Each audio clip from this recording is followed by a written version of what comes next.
Thank you so much for clicking on this video, as you have now joined Made for Fighting, a new YouTube channel that just opened, guys. So just in case you want to know who I am, since you clicked, I am Danny Miami. And of course, this is going to be the Vodcast series of our playlist. So can't do a Vodcast by yourself, which is why to this day, my boy, as Raul as it gets, make sure you follow that. And Raul, thank you so much for being a part of my channel, man. Thank you for having me, and to all listeners and watchers out there, thank you for joining us. We're going to go on a pretty good adventure starting from today, so hope you stay tuned. Today marks a beautiful journey in our attempt here to just, connect with listeners who like the same thing we do. Our thing is MMA, specifically the UFC. We love it. And we hope that you can join us on our journey. So make sure that if you're still watching, I promise you I won't bore you anymore, but there's the subscribe button somewhere on the screen. I'll put it somewhere. And ring the bell. We're going to keep you up to date with a lot of current events in MMA. Anything that has to do with fighting, really. Even if it's like outside of the octagon, doesn't have to be in it. We're going to be there. So let's just roll this one away. There's an amazing event happening this Saturday, man. And I am pumped for this. I'm pumped for this event. We will cover the three main fights here with you today because it's really what catches our attention the most. And we want to kind of get through a non-3-hour podcast. So let's just keep it to 3 fights. And we're not going to start with the main event. We're going to do a little tribute video for that one as well. So stay tuned. Like I said, guys, thanks for joining us. And here we go. Let's not do this one. But however, this is a firefight. And we got to acknowledge that. It's amazing. amazing. I can't wait. But yeah, so the first fight of the night, Rule, who you got, man? And what do you like about Shawn OMalley? Because right now the world is talking Shawn OMalley. For sure. So Shawn OMalley is going to come in as the co-main event with Marlon Vera. I mean, this is a good, important fight to watch. So it's interesting what's going on with OMalley right now. It's actually very, I don't want to say unique because it has happened to other fighters, but it's definitely really rare. I mean, we're talking about McGregor level potential fame here in the sense that you have a guy who hasn't really fought, I would say, big names other than people that are really hardcore MMA fans would know. But yet you can't stop hearing his name everywhere. And wherever he comes up, whether it's some YouTube, whether it's some interview, people want to watch him. And his fights are exciting. So this is going to be one of those fights where if he wins this one as well, and in the way that he's been winning his other ones with knockouts, flashy striking, this guy's going to just skyrocket to stardom in the UFC. So it's going to be interesting to watch. But what makes the fight even more interesting, aside from that, is going to be the guy he's going up against. Marlon Vera, again, not the biggest name, but there's a guy who's going undefeated right now in the UFC. He's no joke. He's definitely going to give Shawn OMalley a test. But I expect high octane action from both these guys. One, Vera's going to want to knock out this up-and-coming star and become the star himself. So he's going to go out there and fight. And then you want OMalley, who just wants to keep riding that ride. So, I mean, I expect fireworks the entire time. I expect fireworks as well. And, we're going to go ahead and play some highlights here because the last fight OMalley had was a beautiful knockout where he feints a strike. I don't remember which one it was. Might have been the uppercut or something like that. But, man, he sets it up, and he sets it up from a distance. He doesn't set it up and what I mean by distance is like long periods of time. Like he'll go a minute doing a couple of other things, and then all of a sudden he'll use that setup to make you go, oh, he's going to attack me like this again. Yeah. And then he hits you with what you least expected. The uppercut was there the last time. Well, guess what? Now it's going to be a straight or a hook. And that knockout on Eddie Wineland, was it? Oh my gosh. This is a guy that when he comes out, you kind of, even if you don't know about fighting, you go, okay, I don't know much about this sport, but this guy looks relaxed. This guy looks comfortable in the striking game. This guy looks like it. This guy is it, man. And I don't know. There's something about him. Not just the fact that he looks like one of those ice cream icy cones that you sprinkle on top. And he's got a very unique look, the rainbow look, and it's working for him. A lot of people really like this look. He's coming in with the Ecuadorian flag now on his hair. I guess kind of like a slap to the face to his opponent. Oh, is that? Oh, it'd be so cool if he comes in with the flag colors. Is that, you think he's gonna do that? No, he is. He dyed his hair the Ecuadorian flag. No, get the fuck out of here. Yeah, that's for sure. I was watching that embedded, but that's definitely a slap in the face. But that's what makes a star in this sport. It's those type of people that are either stirring the pot or they just make you want to watch. And in terms of whether you're a hardcore fan or you're not, this guy has such a funky way of moving. that even for someone who maybe is more experienced in striking, I'd like to consider myself somewhat good at observing strikers as someone who's has fought in the past. Of And course. he fights in a way where you're thinking, okay, yeah, he's not going to land anything. And he just lands it perfect. And you're just like, whoa, like how? That doesn't look like it would have landed. And it does, if that makes any sense. Well, yeah. I mean, it does make sense. The guy is incredible. I mean, I don't, but here's the thing, the easiness of it. And that's one thing that I think will always make me appreciate someone's art form, craft skill, is how easy you make something look. I mean, think about it. You know, what made Anderson Silva so great was not just the fact that he was knocking out guys. It was how like chill and how everybody knew that he was going to knock him out, because it's like, oh, this guy's so relaxed. Like he sees everything coming. Nothing. I haven't yet in his last 2 fights. I haven't really seen Shawn O'Malley react to anything, really, because that's how easy it is. He is reacting, but you can't tell that he's, you know, timing this guy. You know, it's weird when they almost make it look like it's fake. Yes. Like if the guy, like did the guy just purposely pass out or pretend he got knocked out? Like that's how it looks. That's when you know it's weird, because like that didn't seem like it should have been that easy. If the rule of thumb is, if it looks like Tai Chi and it gets the knockout, it's probably a really good skill set you have. Because no, in all reality, you know, a lot of times knockouts look labored. The guy threw a big punch, or you could tell that he was just trying to finish the fight. But there are guys who float around the octagon, and those, to me, and like you said, you're a striking specialist in terms of the way you like to appreciate fights and what you've studied in your life. And you can't. I'm sorry, I'm not the striking specialist you are. You have to agree with me. Shawn O'Malley is special in one way or another. The guy moves very well, and I cannot wait to see what this Brandon Vera, is that his name? Marlon Vera. Marlon Vera. I cannot wait to see what Vera has to offer, because I really, really want to see what this guy can do. And the most important thing you said was stardom. You know, you're the rising star. I become the rising star if I take you out. You know, like you're the baddest line in the field right now. Everybody's talking about you. But if I'm the line that takes you out, man. For sure. And you got to give props to Shawn O'Malley. He's doing something that's really unprecedented and hard to do today in the sport. Is this guy has fought already 3 times this year, and we're only halfway through the year.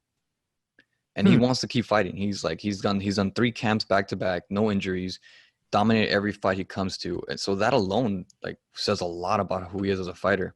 Dude, this guy fights in a warehouse. Have you seen where he trains? I've heard about it, and I've seen pictures. I've seen some it's posts. like all he has is a cage. That's all he has, at least from what we've been shown. And like that says so much about his talent, because you can give a guy all the equipment and he might put up a fight, but take a guy who has talent and just give him what he needs and he'll take over the world. I mean, and that's what Shawn O'Malley is doing. Do you think, well, and what do you mean by cages? Meaning that usually people have like weights and other things to you know, is that usually what you mean? Yeah, the thing is that you don't even need a cage to train. You give a guy space to do some footwork, some pads, a punching bag. Yeah, obviously strength and conditioning equipment, stuff like that. But a cage, it almost simplifies things to a point where maybe that is all you need. It mimics the fight exactly, and all he's gonna work on is the strengths, which is the footwork, the striking. All you need is a good coach to do some good pads with you to do that. Maybe a sparring partner here or there, and it seems like it's working for him. And he's definitely. I mean, I'm sure as a professional, he's doing some sort of strength and conditioning. But it has to be like calisthenics, endurance type stuff, because body-wise, you see him on the street and you would never guess he's a fighter if you didn't know who he was. Super lean. I mean, he's super skinny. No muscle definition whatsoever. Like, it's not even about being lean. He just has no pecs, no shoulders. but I see what you mean. But who needs it? I mean, if I can fight like him, I wouldn't want that either. Yeah. No, for sure. I'm with you on that. I see this guy on the street and it's like, all right, man, if he cuts me in line, I'm gonna fight him. Exactly. You know, I'm pretty sure it's happened. It's like, excuse me, excuse you. I'm a UFC fighter. I bet he starts laughing. Like if I was him, I'd just be like, hey, bro, listen. Let me give you my card. But yeah, man. So I guess you're sounding to me like you're going with Shawn O'Malley, man. I think that's who you're going with. Now, again, not enough known about the other guy by comparison. Yeah, I mean, in terms of stats, well, number one, O'Malley has the reach and height advantage by a good margin. And then Vera's definitely nowhere near him in the KO/TKO department, but he does have a little submission advantage in terms of percentages of his wins. So I give it to O'Malley mostly because O'Malley's going to want to keep it on his feet. I think he'll dominate him on his feet. And where Vera, if Vera plays along to his game, it would surprise me. So I can see Vera trying to incorporate wrestling as he finds himself in trouble. But O'Malley has good takedown defense, and I'm sure he's working on it more now. So I think it'll be very hard to take down O'Malley. So if that eliminates Vera's game altogether, O'Malley should take it. I think so, man. I think so. I mean, if I'm fighting a guy like O'Malley, the first thing I do is jab at him, make him think we're going to play this stand-up thing, maybe play around a little bit, wait till he starts to think he's got me down to like, okay, I'm going to time you, and then use that timing to counter time and go for a takedown. But ideally, who doesn't know that? You know what I'm saying? Like, I'm sure O'Malley knows that that's a possibility. So it adds so much strat to this, and I cannot wait to see because now, you know, the reality is like any fighting sport, if it's done right? If it's done right, your next fight should not be easier than the one before. At least in the UFC, it shouldn't be that way. So let's have at it, man. O'Malley, would you argue this is one of, I mean, I thought Wineland was going to be a guy to show to give him a hard time, and not even a struggle, not a sweat, not a single scratch. Well, that's why I think this fight is so important for O'Malley, because he's number 14 right now. And in an average UFC career, you would say, okay, if he beats this guy, I mean, Vera's not ranked, but obviously with O'Malley's track record, you beat this next fight, you're thinking, okay, you're top 10 for sure. But O'Malley, with his name right now, his fame, his performances, I can see him going for contendership after a fight like this. Maybe not championship, but definitely like the top 3 guy. Wow. Just because why would you waste time? You got a guy on a hot streak. He's bringing in fans. As a promoter, what are you waiting for? Well, why do you want to keep throwing these top 10 guys and give them a top 5? Let's see what happens. If you, like I said, you have a potential next McGregor with this guy in all aspects of him. I'm gonna have to agree with you, and it's kind of like, I'm not saying that O'Malley's there yet. Obviously, he needs a couple more fights, but I think it's kind of like, hey, you know, the Ngannou effect. Hey, why isn't this guy getting a title shot? He's killing everybody. Yeah. I mean, yes, we can argue and all day about maybe he's not the most technical because he relies so much on his power, but okay, fine. Every fighter's got their strength and weakness. And Ngannou is killing everybody. Cain Velasquez, one of the greatest, in my opinion, the greatest heavyweight. Right? Dead. Under 2 minutes. Curtis Blades, a dangerous contender at heavyweight. Dead. You know, I hope this doesn't happen to O'Malley. See, because I can make this list with Ngannou too. His last fight against Ozenstr, whatever that guy, I always have trouble with those pronunciations. Yeah. But he's also fighting on this card. You know, he got knocked out under a minute as well. And who else? And look at all these finishes under a minute, man. Come on. We'll definitely that's definitely a topic I want to talk about when we go to the main event, just because heavyweight division right now is an interesting topic. But again, when you think of it as from a promoter's perspective, because you have to, because you know Dana White's always going to think from that side of things. Yeah, for sure. You don't lose by risking it with O'Malley if he wins this Saturday. You give him a top 3 guy. Let's say he loses. If he wins, you're banking off of him. Right. If he loses, he'll be 13-1. He's 12-0 right now. That's not bad, dude. Okay, how many guys don't have like one setback fight and come back better than ever? He'll come back 13-1. You don't lose. Like, you don't lose his name because he loses one fight off of a top 3 guy. His record will still be pristine. I mean, I'm gonna have to agree with you. I just hope that for sure. Like, I want the universe to guarantee me that this doesn't happen with O'Malley again. I mean, what's happening with Ngannou, repeat with O'Malley, where he starts to kill people. He's a star, and then nobody gives him a title shot. I certainly hope if he gets the KO here, especially if he gets the KO. Oh my gosh, what more do you need to see? You have a once in a while, if that, I mean, it could be even longer, striker at your hands. You got to throw him at a number 1 contender, if not the champ, in my opinion. Maybe a little bit too much overhype. We haven't seen enough of O'Malley. That's also true. But I mean, like you said, bringing in fans, superstar. I mean, not superstar. Bringing in fans, pretty good stardom though, right? Like, a lot of people are talking about this guy. That's the thing. He is a superstar. You think so? You're going to put him at the superstar shelf? Nah, man, hold on. Wouldn't you argue that the superstar shelf should be held for the actual, like, I mean. So superstar in the sense of like MMA, the MMA world? No. Because, yes, you have hardcore MMA fans. They're going to be like, hey, hold up. Like, you know, you still have a big barrier to cross to reach that GSP, that silver level, whatever. Exactly. That's what I'm getting at. But when I talk about a superstar is someone who transcends their industry or their sport. And that's what he is. He's bringing in people that never heard of MMA. The guy has a successful Twitch thing. The guy has a successful podcast. The guy has successful marketing on his social media. he has like he's sponsored by clothing brands. Like he's like this current pop culture icon in his age group that you don't have to be MMA fighter to be a fan of Sugar Ray of Sugar. You know what I'm saying? So that's why to me he's already a superstar, because he's one of those fighters where I'm pretty sure he's making more money not fighting than fighting. He's fighting because he loves it. So yeah, you incorporate to that a decent MMA legacy, he'll reach like potentially one of the best fighters in MMA. But as we speak, I think he's already a superstar in terms of business and money, because he's bringing in people that aren't MMA fans. Which is essentially what, I mean, and I have to agree with you there. If we're gonna say, you know, superstars are in the eyes of the mainstream, he's a mainstream superstar. Yeah, because you know, like a lot of people didn't know jack squat about MMA, but they watched every Conor fight. So, man, I'm telling you right now, I gotta go with you. You know, with what you're saying again. I think you're right. I think Shawn O'Malley is in that category of, you know, bringing in the casuals. Like Masvidal. I mean, we said he was a superstar, and you know, the truth is that his record, if you look at it on paper, it's not the prettiest. It's not the prettiest, but he got 2 or 3 wins that then coined the whole baptism thing. And then he started, you know, and then he came out with his alcohol, and yeah, I could see that. So I'm gonna have to say I would like to see O'Malley get the knockout, just because, you know, I've been enjoying his I'm attached to the guy. And you're right, I'm attached to his journey right now. He's unstoppable. Let's do it, man. Let's do O'Malley for this card. And maybe in further segments, you and I can do like a score sheet where we try to say who we think the winners are, and over time just see who's got the lead. Sure. We can try that. But yeah, man. So without further ado, if you're still watching, by the way, thank you so much. And we're going to go to the breakdown. I'm very interested in what you think about Dos Santos fight, man. What you got for me in terms of your initial thoughts on this matchup? Yeah, so Santo has his hands busy with this one. I mean, I'm going to butcher his name. It's very complicated. Jairzinho Rozenstruik.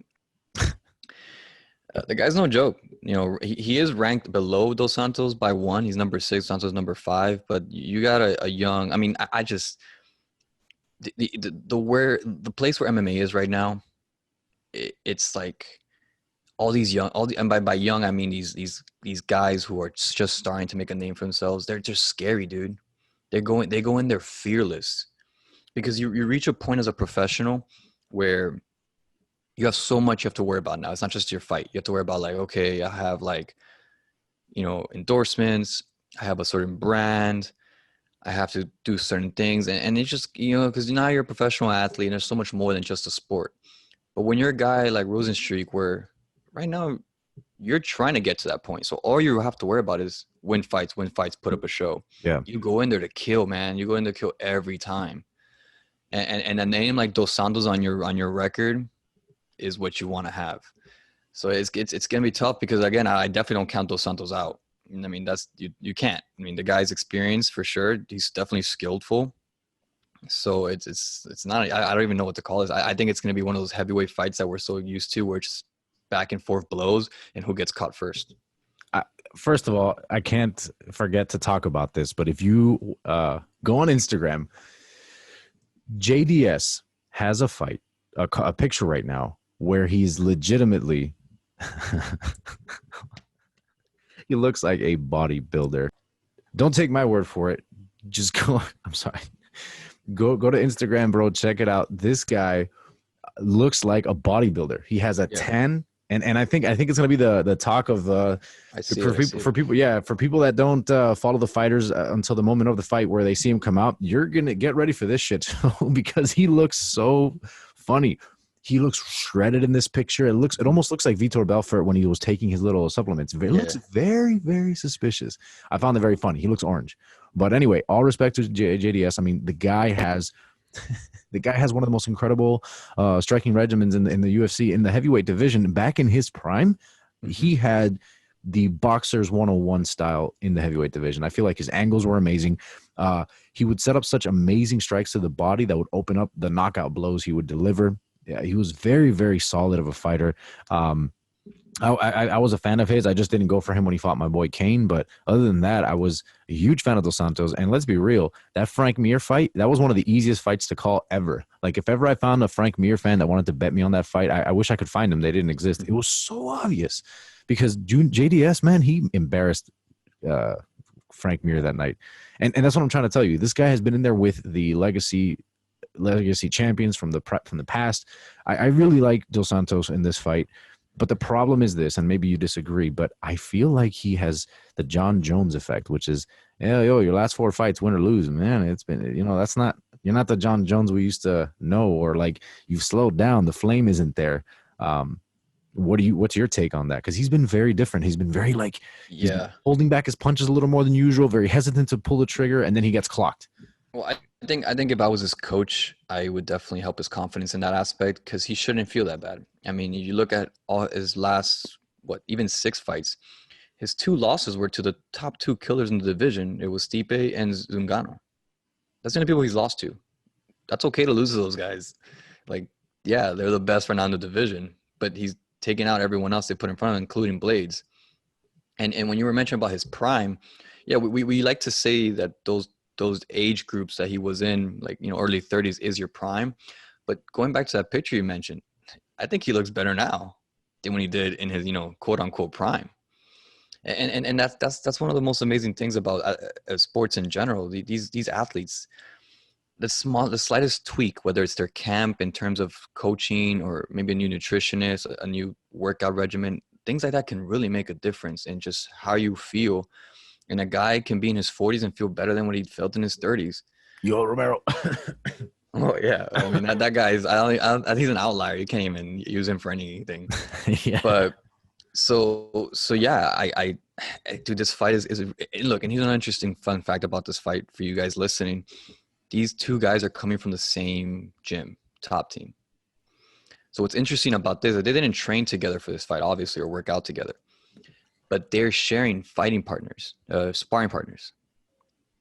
So it's like, you're fighting sparring partners that have fought your opponent, they're talking, and vice versa. You have sparring partners that's fought Dos Santos, you're sharing. So it's going to be really interesting to see 2 guys come from the same somewhat camp or gym. And what's their game going to be like? I don't know what to expect from this fight. I'm left blank with it. And I think it's going to be a heavyweight blow by blow. Who gets caught first? You think so, right? Of course it's heavyweight. So to disagree with you would be retarded. I really do think that in the heavyweight division, that's pretty much a safe bet for any fight, but I know what you mean by that. I know what you mean by it in this fight. And I think that being that it's Top Team and that they probably have had a lot of rounds together outside of the octagon, right, where they've actually trained at gyms and stuff, man, this is going to be a tough one. And it would break my heart to see JDS lose yet again because he's taken a lot of rough KOs in the recent years. Yeah, man. And on top of that, American Top Team is a very reputable academy. I was going to say school. What a nerd. But very reputable academy. I mean, how many champions of Top Team have we seen lately? A pretty good damn amount. I think they're like one of the most dominant, right? Wouldn't you? Oh, no, yeah. I mean, Jonathan Chekshik, Masvidal, Romero. Well, yeah, but like actual champions. But either way, at least look at the spotlight that they're releasing. It's a lot of spotlight fighters. Well, it's a very Bobby Lawler. For more casual fans, it's a very old school MMA gym in the sense that it's been there from the beginning. So their roots are well planted, they're well known, and it's not one of those gyms where they don't just take anybody. They'll train you when they see real potential. So but man, and then I'm looking at Rosenstruik's last 5 fights. Again, his only loss was out of those 5 fights was to Zungano. Understandable. But none of those fights went to decision. They're all TKOs and KOs. That's what makes this card unique, man. That's crazy. Is that we're all expecting finishes in the main 3 fights. I'm going to call that this episode that. Why 252 is a unique card. And we're getting stoppages. And this is such a good segue to the main event because I feel like the heavyweight division in general, it needs a spark. Like it hasn't been where it maybe once was or where it should be. I mean, in boxing and all other combat sports, heavyweight division is like that division where everyone watches the championship. Everyone's talking about who's the heavyweight champ. and we're missing that. And I think a fight like this, together with the outcome of the main event, with DC's potential retirement, Zungano's is there waiting. I mean, it's gonna really stir the pot in the heavyweight division and maybe hopefully revitalize it. This, first of all, come on. This is this is a very unique situation. And I thought about this morning. How often, sorry to cut off any train of thought you were about to form. You're good. All right. Sorry. But have we ever walked into a fight of this epic proportion, meaning it's a trilogy? Well, let's not get too. So you're sounding like Joe Rogan. This is the best card of all time. This is the best card probably like ever. No, I'm not gonna Joe Rogan this. I promise. I do that enough with all other aspects of my life. Like I go to a restaurant and I swear it's like, oh, this is the best steak I've had here. Sir, you're a regular at Outback and you say that every week. God dang it! But I will say this. This fight, we never know exactly when a fighter is going to retire. That's usually, let me say this a little better. It's very rare that we know when a fighter is going to retire, especially in a fight this amazing, where he's going into it saying, hey, world, quote unquote, and don't quote me, but quote unquote, world, I've given this my all. I've made a lot of sacrifices, my family, friends, time, my life. This is it. Like, this is my final fight. I'm not doing anything after this. And I'm just going to solve, or I should say resolve, a fight where I went 1-1 with one of the most iconic heavyweights in ever. And of course, Miocic has the record for most title defenses in the heavyweight division, which is... No, he's definitely the best heavyweight ever. You think so, right? But here's yeah, you think so. But and here's the thing. You're saying that, right? You're saying he's the best heavyweight in the UFC's history. And Cormier knocked him out in the first round in the first fight. It's incredible. You look at that. I'm sorry, man. You're going to start? Are you seriously going to start? Listen, man, look, I want to talk. That's why I want to talk about this fight, because this trilogy is a big deal, because compared to other, this guy, can you believe this guy? Compared to other trilogies, this is a trilogy that's well deserved. Like, we need a trilogy. You sound like a hater. I'm sorry. Huh? You sound like a hater. I'm just letting you know. You sound like a hater right now. I feel like I'm about to get like haterade thrown at me. I feel like I'm going to have to get it out of my eyes. I think in terms of MMA, Cormier's the better fighter. Well-rounded wise. He's the better well-rounded fighter. The first fight, yes, we have that ongoing debate in the industry with it was a fluke, it wasn't a fluke. It doesn't matter. Let's throw that first fight out of the way, because honestly, it lasted not even a whole round. Can't really make any determinations from that fight. But now let's look at the second fight. DC was winning that fight for the 4 rounds, clearly. Pure domination on stand-up. I mean, Stipe had no answer to almost nothing, wasn't moving, wasn't nothing. He made the adjustment, worked his way. But this is why the trilogy is well-deserved, because you can only, it's like, I mean, DC made this point earlier this week. You can only make an adjustment like that once. So what's going to be your answer this third time around if DC really is the better fighter? Because in my opinion, assuming the first fight even was a fluke or wasn't a fluke, the second fight clearly showed DC was the better fighter.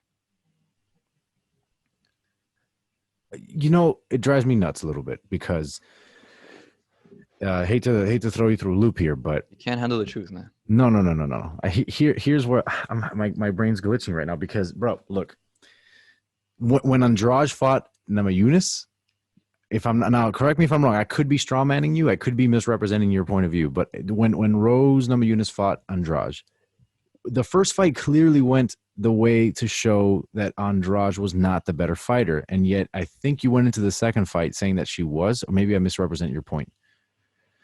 Maybe I don't mean to make you throw you through. Okay, so like that. So if I remember correctly, what I had said was, I definitely didn't say that she was the better fighter, because I clearly remember saying that I would never count Rose out at all. That's not the same thing as saying who the better fighter is.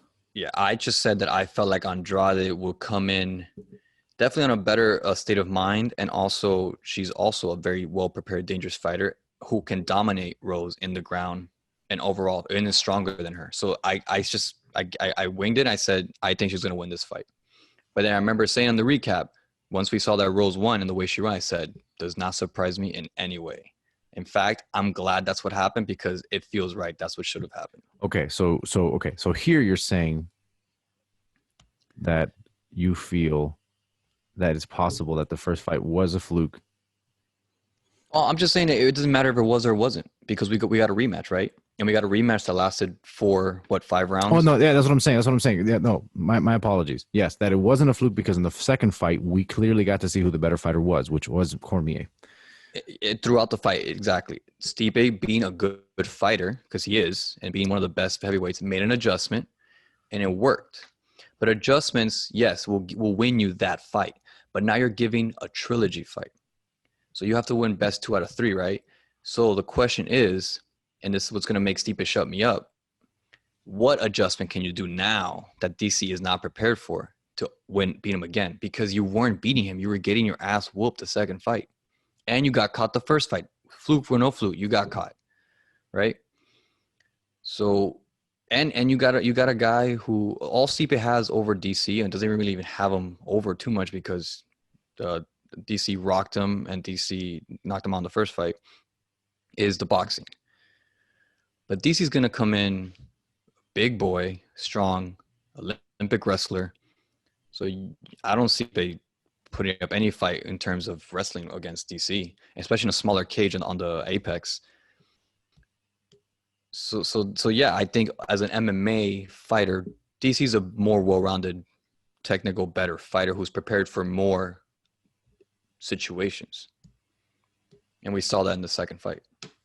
Gonna have to agree with you there. I mean, I obviously think, the guy's a legend in terms of MMA. He's a legend. Everything he's done in Strikeforce, and again, held a heavyweight championship, held the light heavyweight championship, and now going out there to retire, hopefully, if he can retire this Saturday as the heavyweight champ.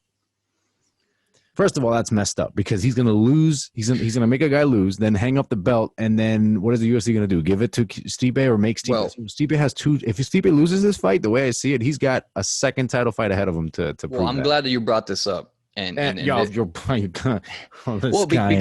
you mentioned about Zungano earlier and how you hated what happened to him and you didn't want it to happen to OMalley. And I didn't want to bring it up at that point because we were talking about the OMalley fight, but I don't think what happened to Zungano was an accident. It was on purpose because DC being the poster boy for the UFC for that division, Dana White, I'm pretty sure, knew for a long time DC's coming to his end. And DC himself said it. Either you give me the fight I want that matters, or I'll retire right now. So I'm pretty sure even months, almost to a year before this trilogy fight or the Brock Lesnar potential fight that was back and forth for a long time, Dana White didn't want to lose either of those champions just yet, whether it was Stipe or DC, to see what happened. He got the trilogy fight, so he had to kind of keep Zungano laid down because he knew that coming after this fight, DC's going to retire. I'm sorry, he is, because he doesn't need to keep fighting. He has a lot of other fighters who retire and come back are because they didn't have anything else to do afterwards. But DC is retiring because he has so much else to do. But anyways, so with this fight, win or lose, there's a game plan for the heavyweight division. There's a game plan, and that's Zungano, regardless of what happens. So that's why, going back to OMalley, that's why I don't think the same thing's going to happen to OMalley, because it's going to be a different situation. They don't have like these big 2 fights that are kind of lingering like we'd had with DC's trilogy or the DC Brock Lesnar fight. Okay, question for you. Sorry for rambling on. No. That was amazing. But I have a question for you. All that being said, who do you got this fight? I think I got DC. I feel like we've seen enough to call it DC, but there is one issue that I'm struggling with, and it's that the heavyweight division is so unpredictable. But again, we're going off the most likely outcome. Man, it's funny. I even saw a guy, I forgot who the post was, but I saw a guy who I don't know if they asked DC this or if it's just an article that came up, but it was basically like, hey, does DC know that he can take Cormier down or he can try? That was Ben Askren told him that. Yeah, that's right. It was on the Ben Askren. Wow. Damn, bro, you watch a lot of MMA stuff, because I saw that too and I forgot. That was a good call. But yeah, there's this guy Askren had him on there was a podcast. And he's like, you can try to take him down, right? And it was like, okay. Yeah, that was my point. If it was like, okay, like in terms of wrestling, an even wrestling bout, DC should mop the floor with with Stipe. Stipe is a boxer. Stipe comes in as a striker who learned to develop a wrestling and ground game, obviously being an MMA. But DC's an Olympic wrestler. DC wrestled his whole life, even before he threw a punch or a kick.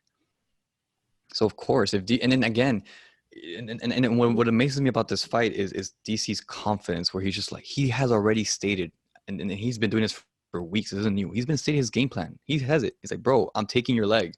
It's a smaller cage. I'm the better wrestler. I'm taking your single leg every time. He's already said his game plan.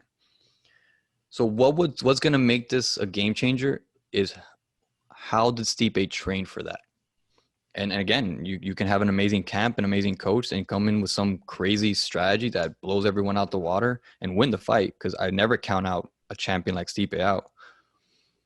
But it's going to be tough, because those body shots, I don't see Cormier falling for that again. Why would he? It hurt you last time. You're definitely prepared for it. I'm pretty sure his striking coach prepared him for that. So what do you do? What do you change? Well,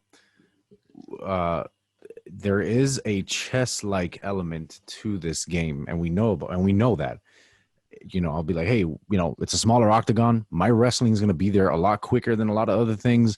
Well, at least a lot quicker than it is normally. So let's get it. Let's get that single leg. It's there, and then I'll work my way to the fence and then drag your ass down. But what if that is exactly what he wants Miocic to think, so he can actually clock him?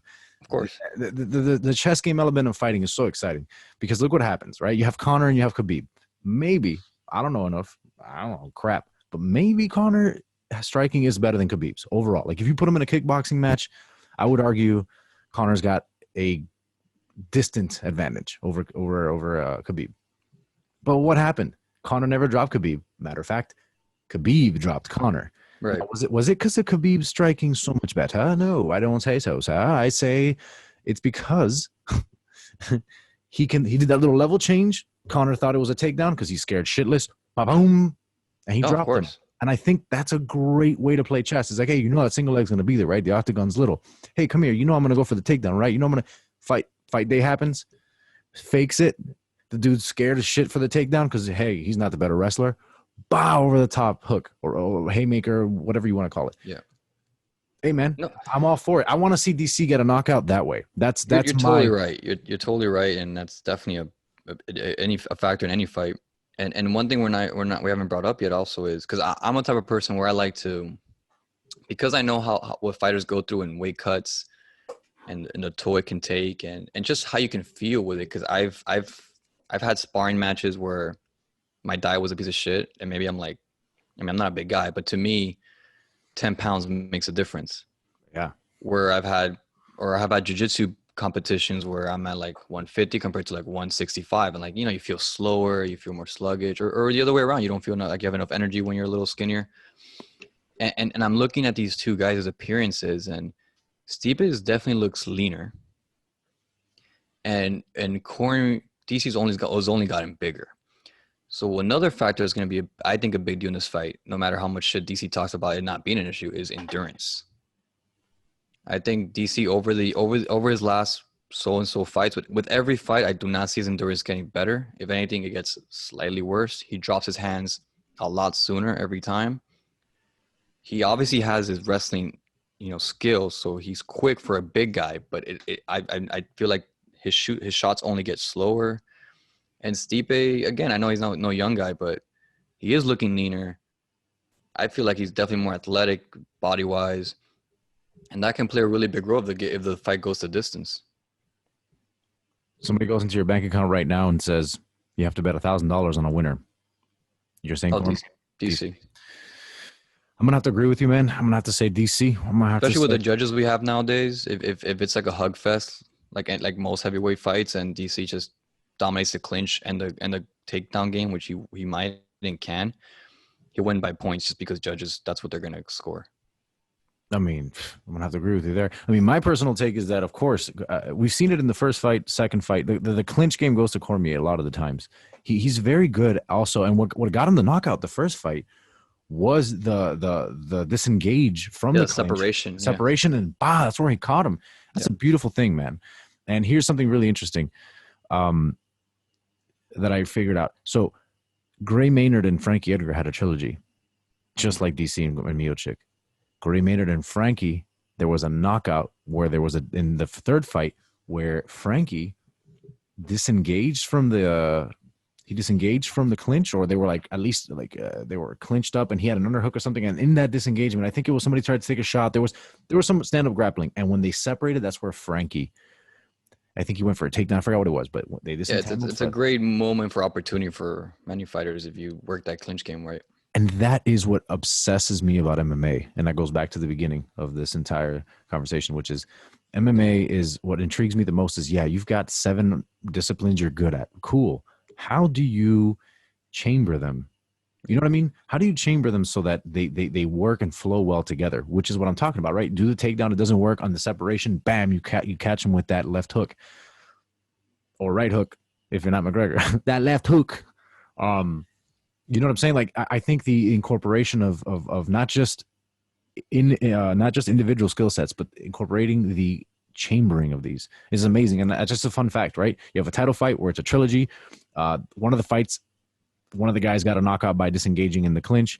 Frankie also had that same exact factor, and it's what makes a great MMA fighter. And I think that's what makes DC the more well-rounded guy, is that I think he's more capable of taking advantages of the transitions between martial arts, where we're no longer punching, we're grappling. We're going from grappling to back to kicking. Sure. So gonna have to agree with you there. Gonna have to say DC is more well-rounded, and I gotta say DC got this, man. But again, Miocic is the greatest, but considered by many, greatest heavyweight of all time. He's got the most title defenses. He's been in there, and he's got crazy finishes against crazy opponents. I definitely think he is. I mean, not to take anything away from DC. Even if he wins this Saturday, he's definitely going to be a legend in the UFC. He'll be a Hall of Famer. I feel like his legacy is more because of his light heavyweight stuff rather than heavyweight. But again, you will consider he beat top guys in the heavyweight division. But in terms of heavyweight legacy and what you did for the division, I think Stipe will still reign supreme as the best up to now. Just think about Cormier's slams, man. Remember that slam on Gustafsson? Holy crap. Nobody thought that Gustafsson was not going to be able to outstrike Cormier. It was incredible. I was going for Cormier, but at the same time, I was still shocked that he was able to do such amazing striking with him. And on top of that, when the striking wasn't there, he was slamming him. And we're talking about a slam where he flips this light heavyweight on his ass, dude. We're talking amazing strength, amazing technique. I really hope that DC goes out champ. I think it's worth it more at this point for DC to go out as champ. Yeah, and I think Zugano is going to look at this fight closely, because what happens Saturday really will determine his path. And what I mean by that is, let's do some like scenarios. If DC wins, he's retiring, right? Yeah. The reason why that's bad for the division is because a lot of people are making the argument Stipe does not deserve an immediate attempt at the championship. Well, that's probably true. In fact, one of the cool ideas I've heard is like a Grand Prix, where like you do, Zingano, Blades, or Ngannou, or what was the other guy? Lewis. Oh yeah. And Stipe, and then like winner goes against winner, and then winner is the champion. Okay. So like a Grand Prix would be great. Again, spices up the heavyweight division. But if Stipe wins, because he remains the champion, Dan Zugano for sure gets the next fight. So it's a shortcut for Zugano if Stipe wins. So if I had to guess, he's rooting for Stipe, because there's no excuse after that why Zugano doesn't get the title shot. You're talking about Ngannou or Zugano? However you pronounce it, bro. Ngannou, Francis Ngannou. That's what however you pronounce it. All these, and that's another thing. The UFC names, man. It used to be back in the day where it was like Andrew Smith, Matt Hughes. I got those. Man, for listeners out there, I'm an educated guy, but my first language is Spanish, so I'm always gonna read things first in a way that's like a mix between Spanglish. It's a mix between English and Spanish. So yeah, man, of course, Danny Miami, and as a rule as it gets, as you know, we are Miami boys, and none of us are in Miami right now. It's really fucking. That's really funny. That's really really funny. It's like, oh, where are you guys from? Where we currently aren't. Like, you guys running. Oh, get me away from Miami. It's crazy. Oh, no, don't get me wrong. I had vacation there, but I wouldn't. Yeah, no, Miami's like a. What do they say? Like you can't live with it, but you can't live without it. Oh type of yeah, thing. I love to visit. I love to visit, but I just can't live there anymore, man. But anyway, so yeah, guys, if you're still listening, man, props to you because this episode is so last minute as we were just trying to get our very first video out on YouTube. A little bit of housekeeping here, but so before you tune out, make sure you subscribe, ring the bell. This is the first of many vodcasts, and we're going to be doing a lot of documentary series as well. This is not just going to be a podcast style the whole time. We will be dropping content around the world news. It's just that, man, it all starts with the conversation. It all starts with friends, and it all starts with the passions that align when you have people that are into the same stuff. So, like I said, I am Danny Miami. You see it down there. And then, of course, with me is as Raul as it gets. We've been buddies for, I would say it's been 20. Well, let's see, I'm not that old. It's been 15 years at least. It's been 15 years at least that we've been good buds, and we look to continue the friendship and conversation here with you guys. So again, thank you so much for supporting us. You have tuned in to Made for Fighting, and that's spelled with 2 M's for MMA. MMA fighting. MMA for fighting. I like it. It's really cool, really clever. Guys, thank you so much. Rule, it is a pleasure to do this with you. Anytime. Till next time. Hopefully 1 out of hundreds, man. You guys have a good night. Thank you so much, and I'll catch you next time.